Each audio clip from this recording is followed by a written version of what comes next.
Hello dear student, हम continue कर रहे हैं class 7th science chapter 12 reproduction in plants. Previous video में हमने जो देखा था प्लांट किस तरह से डिफर तरीके से रिप्रोडक्शन करते हैं, तो हम उसमें जो था वेजिटेटिव रिप्रोडक्शन के बारे में देख रहे थे। वेजिटेटिव रिप्रोडक्शन वो टाइप ऑफ रिप्रोडक्शन होता है जिसमें प्लांट जो होता है सीड के अलावा किसी दूसरे पार्ट से लाइक अ स्टेम, लीफ या रूट के थ्रू रिप्रोडक्शन करता है, तो वो वेजिटेटिव रिप्रोडक्शन कहलाता है। अगर आपने हमारा प्रीवियस वीडियो नहीं देखा है तो आप हमारे चैनल ब्रिजेश बागड़ी पे जाके वीडियोस देख सकते हैं। साथ ही साथ आपको हमारे वीडियोस पसंद आ रहे हैं तो हमारे चैनल को लाइक, सब्सक्राइब एवं वीडियो को शेयर करें एवं बेल आइकॉन प्रेस करें ताकि आपको लेटेस्ट वीडियो की अपडेट मिलती रहे।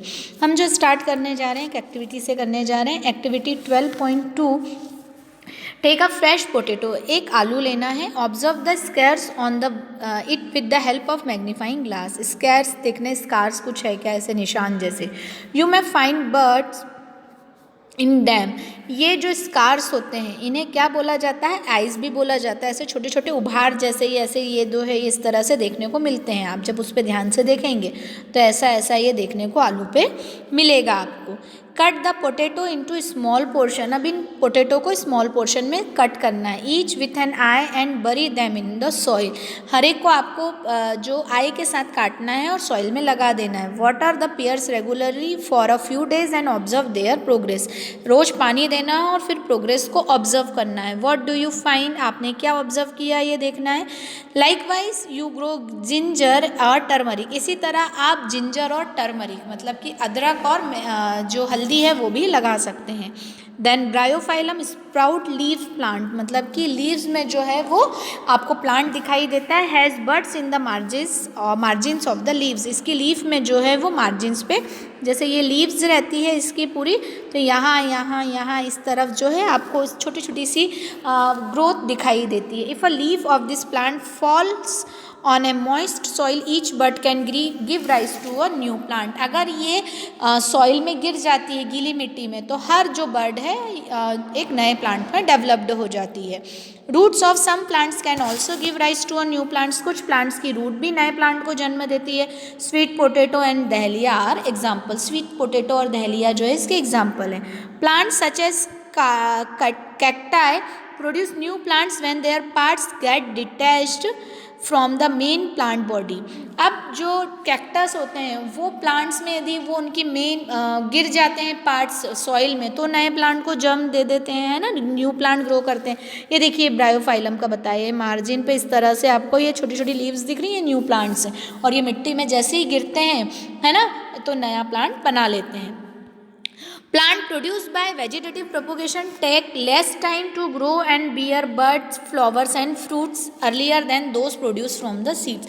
अब जो प्लांट वेजिटेटिव रिप्रोडक्शन से ग्रो करते हैं वो कम टाइम में फ्लावर और फ्रूट्स दे देते हैं, उनमें फ्लावर एंड फ्रूट्स जल्दी आते हैं, जो कंपैरिजन किसके, जो सीड से ग्रो करते हैं। The new plants are exact copy of parent plant. और जो न्यू प्लांट होता है वो एग्जैक्ट पेरेंट प्लांट की कॉपी रहता है। As they are produced from a single parent. क्यों? क्योंकि वो सिंगल पेरेंट से जनरेट हुआ है, तो सिंगल पेरेंट से प्रोड्यूस होने के कारण वो एग्जैक्टली पेरेंट प्लांट की कॉपी होता है। उनमें किसी भी तरह के वेरिएशन या चेंजेस नहीं आते हैं। Later in this chapter, you will learn that plant produced by a sexual reproduction have characteristics of both parents. हम जब इस चैप्टर में आगे पढ़ेंगे तो हम टाइप ऑफ सेक्शुअल रिप्रोडक्शन देखेंगे इन विच जो सीड का फॉर्मेशन होता है वो दो तरह के प्लांट्स या दो तरह के गैमेट्स से होता है। एक होता है मेल गैमेट्स, एक होता है फीमेल गैमेट्स। तो जो दोनों के कैरेक्टरिस्टिक्स आने के कारण प्लांट्स में कुछ ना कुछ चेंजेस आ जाते हैं।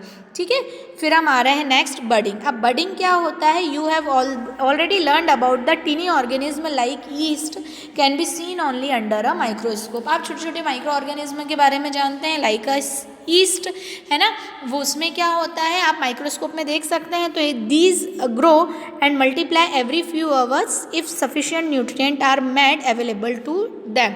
अब देखो ये ग्रो करता है और मल्टीप्लाई करता है कुछ ही घंटों में यदि उनमें न्यूट्रिएंट्स इन्हें सफिशिएंट क्वांटिटी में दिया जाए। Remember that yeast is single celled organism.